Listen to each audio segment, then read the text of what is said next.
So, a very good evening to all of you and welcome to the workshop. Today, we are here to discuss about the provisions of Juvenile Justice Act under three heads. Because in 1 hour workshop, we cannot complete this act because it's a wholesome act with detailed provisions in different sections, right? हम आज की इस workshop में किशोर न्याय अधिनियम बालकों की देखरेख और संरक्षण अधिनियम 2015 के संबंध में शॉर्ट में चर्चा करने जा रहे हैं। लेकिन ये शॉर्ट डिस्कशन जो है वो आपके लिए इतना हेल्पफुल होने वाला है कि आप अपनी जो प्रैक्टिस है, साथ ही साथ जो भी आप कर रहे हो लीगल फील्ड में, चाहे आप कॉम्पिटिटिव एग्जाम्स की प्रिपरेशन कर रहे हो, आप कोर्ट में प्रैक्टिस कर रहे हो, या आप अपने आप को किसी एक्ट के संबंध में जानकारी से अवेयर करा करके कहीं और प्रेजेंट करना चाह रहे हो, तो इन सभी उद्देश्यों की पूर्ति के लिए ये वर्कशॉप जो है आपको बहुत काम आने वाली है, right.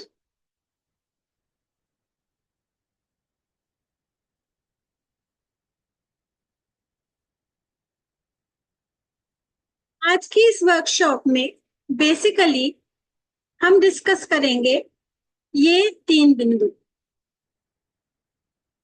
Overview of juvenile justice act, 16 principles of JJ act, important points of consideration as an advocate.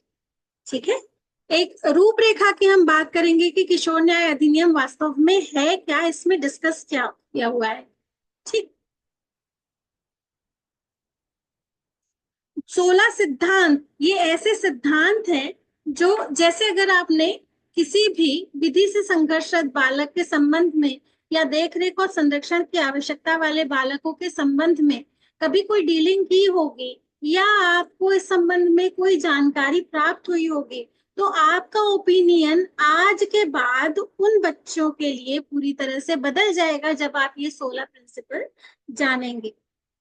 तीसरा बिंदु जो हम डिस्कस करते हैं, important points of consideration as an advocate. Generally हम ये देखते हैं कि जब भी किसी बालक के संबंध में कोई कार्यवाही होती है, चाहे वो देखरेख और संरक्षण की आवश्यकता वाला बालक हो, चाहे वह विधि से संघर्षरत बालक हो, उसके साथ कई बार वकीलों की या एडवोकेट्स की, कहना चाहिए, इग्नोरेंस के कारण या लैक ऑफ अवेयरनेस या नॉलेज के कारण कई बार उनके साथ या तो न्याय नहीं हो पाता है या समय से न्याय नहीं हो पाता है। तो वो कौन से बिंदु हैं जिनको जान करके हम, अगर बच्चों के संबंध में कोई कार्यवाही देख रहे हैं, तो बच्चों के साथ न्याय करने में अपनी भूमिका अदा कर सकते हैं, वो बिंदु जो है हम डिस्कस करेंगे। और last but not the least, हम इस वर्कशॉप में जितना भी कुछ आज सीख करके जाने वाले हैं उसके संबंध में आपके जो भी प्रश्न होंगे वो आप यहाँ रख सकते हैं। चलिए शुरू करते हैं।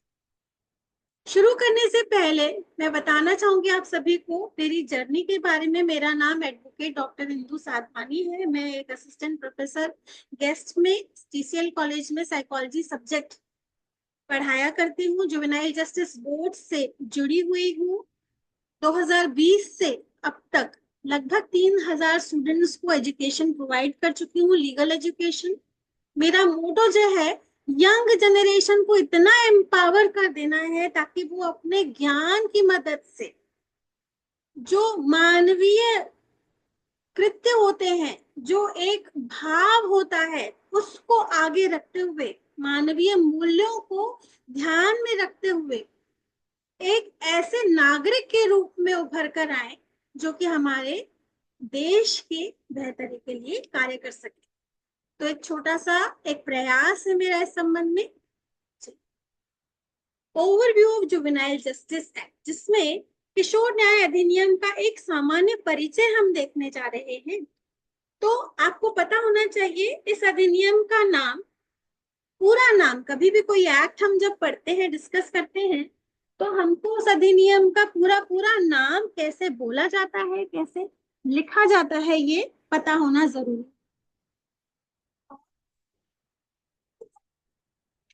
नाम जो आपको पता होना चाहिए वो है किशोर न्याय बालकों की देखरेख और संरक्षण अधिनियम 2015। आपको ये भी जान करके खुशी होगी, एक मिनट,